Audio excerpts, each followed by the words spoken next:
Not everything that can be done should be done, and some things, no matter how good and needed they might appear on the surface, should be avoided at all costs. Apple and Google, the global duopoly of mobile operating systems, are building a mass surveillance system that will be remotely introduced into every connected iPhone and Android device in the world. The aim is to help government, health authorities, and a broader ecosystem of apps trace contacts of people infected with the novel virus. But as the fears of the crisis are on the rise, this is one of those good intentions that's paving our way into a dystopian mass surveillance future, much like the Patriot Act has been doing since 9/11. We need to have a serious discussion about measures that will fundamentally alter the way we live our modern lives. Complacency and blind trust in authorities is the worst thing we can do in times of this crisis. This new contact tracing technology, currently under development by Apple and Google, requires some serious investigation. Before I continue, I fear YouTube will try to bury this video as much as possible, but your engagement does help to fight off algorithmic censorship. Go crazy with likes and comments. Share this all over social media if you believe this debate is important. If you are financially well off, please support this series by donating to my Patreon, where you get access to my weekly commentary videos. Thank you very much for your support. Both of the giants announced the measures on their blogs. The first measure will be released in what's called Application Programming Interfaces. API is what helps app developers better integrate their apps within a given operating system and take advantage of its certain features. The problem is that the owners of the operating systems are in control of the APIs, and they are able to release API updates without users having to do anything or even knowing about it. In this case, Google will push API updates onto phones without any cooperation of device manufacturers, carriers, or users, and the updates will go as far back as Android 6. Apple has the same capability with iOS. On both Android and iOS, users will still need to download an official app from health authorities. They'll be available to them from Google Play Store or iOS App Store. Apple and Google say they won't be releasing health apps of their own. So in effect, no smartphone user have the ability to express consent upon forced API updates. There will be no voting on this, no public discourse, no debate. Just two tech giants and the government making decisions about lives of hundreds of millions of people. Users will only be able to give consent when they decide to install an official health app released from the government. And thus, Apple and Google will start creating a database of all of the phones within your Bluetooth range, which is about 100 to 200 feet. When you test positive for the virus, you can then install the official health app and broadcast your status to all of the devices in the database. This will alert all of the users that have been in your range over the past 2 weeks, supposedly without giving out your identity or location. The second measure will be released in following months and will broaden contact tracing based on Bluetooth Low Energy into a platform of its own. In the giant's own words, this operating system level solution is there to invite more individuals and developers, and not just health authorities, to tap into the database and create their own apps. So potentially, any claim Google and Apple make about transparency, privacy, and consent will be exacerbated by the nature of advertising-driven ecosystem of mobile apps. It will open up the doors for an unlimited number of third parties to capitalize on the newly available stream of highly sensitive data of users. Apple and Google will try to reassure you that they will not be collecting any personally identifiable information. But that's a non sequitur. First of all, there is no clear distinction between personal data and personally identifiable data, but both can lead to your identity.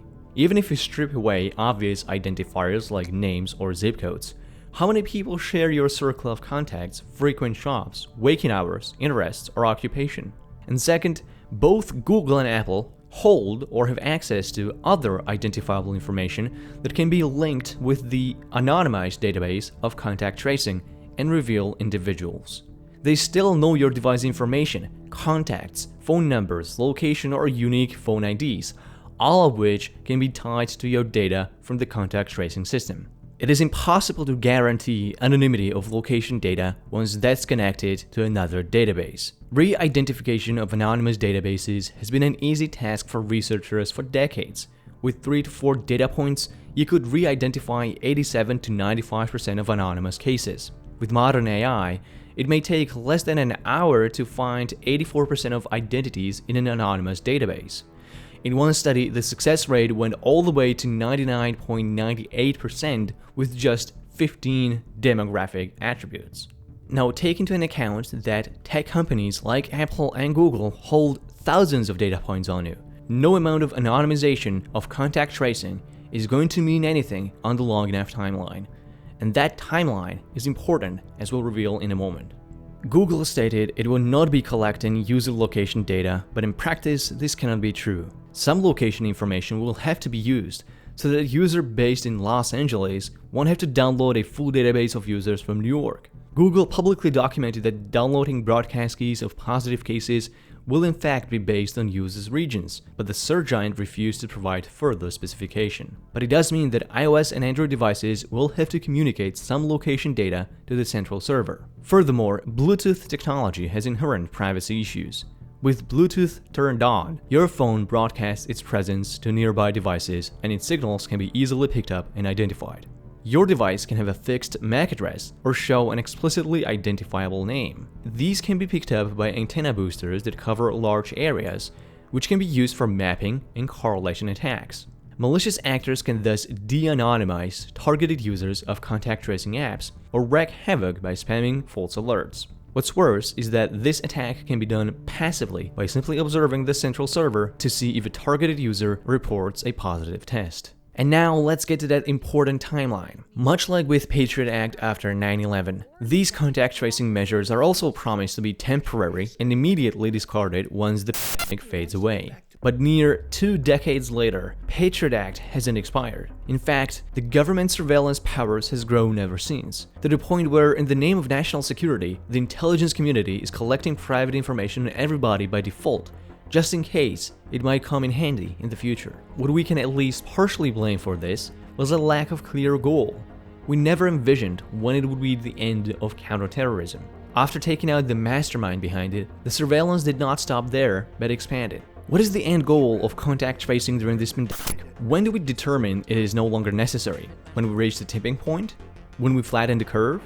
When we no longer see a consequent spike in new cases? Should we keep these measures in place just in case second wave would arrive, as many predict? Why can we keep contact tracing in place for a potential future pandemic? And why not use it for other viral outbreaks? And why stop at health crises? Why not use contact tracing to fight organized crime? Or track drug dealers, their suppliers and buyers? What's to stop us from taking advantage of such precise and real-time surveillance to make public transport more convenient? Why not use contact tracing to detect and deter voter fraud, manage immigration? Are we really gonna trust the same government or corporations that have been abusing their power since the Patriot Act that they won't do it this time? We know that citywide shutdown in Wuhan ended in the first week of April, but the Chinese government is still surveilling its citizens. And in the case of Singapore, the government there was among the first to put blind trust in contact tracing, but decided to go for a full lockdown when tracking people proved insufficient. Google and Apple say that most of the data from contact tracing will be stored locally on people's phones for the duration of the crisis. But the concern is, what happens to that data once the pandemic is over? There is a precedent that the tech giants won't keep their word and will use the data for their next big project.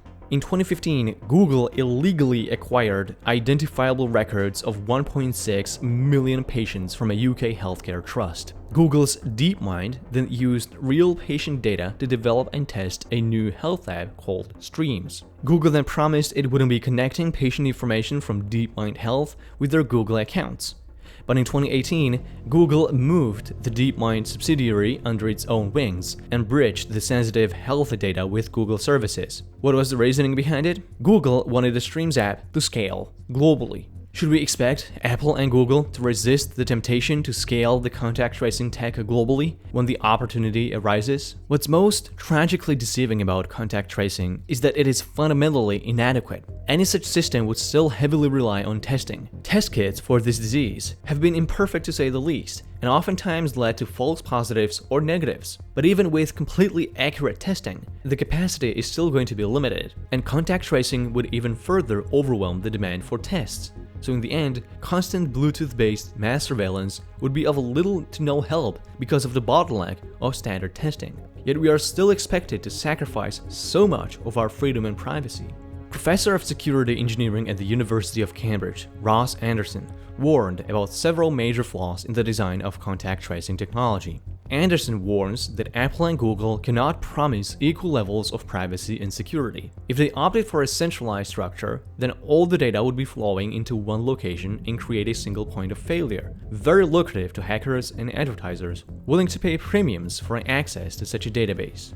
If they stick with a decentralized app development with peer-to-peer communication, then releasing daily security patches and updates to 169 different types of phone will be a painful task that is bound to leave gaping holes ready to be exploited by malicious actors. Others add that Bluetooth tracing will have some fundamental flaws, like not being able to recognize people in close proximity but separated by walls in different rooms, or not distinguishing between walking past a positive case on the street and touching a contaminated surface, not to mention the other half of the global population that doesn't have access to smartphones or the internet. The Economist boldly criticizes Apple and Google and calls them out. If they really wanted to help, they'd use their engineering manpower to solve more urgent problems, like optimizing supply chains for medical equipment and not building a mass surveillance system. This video is not here to say the talented engineers at Google and Apple are bad people with malicious intentions. It points out to the dangerously luring corporate incentives, the invasive nature of digital advertising and data mining, and that we shouldn't blindly rally behind whatever the government authorities tell us is the best thing to do. We should be careful how much safety we are calling for, because one day we might wake up and realize we are living in a country-sized prison. I expect Google to heavily punish this video, so please, let's try to fight the algorithm with high engagement, like ratio, and of course, sharing. I have a Patreon page where you can access my weekly commentaries and support this series. Thank you very much for your support, and thank you for watching.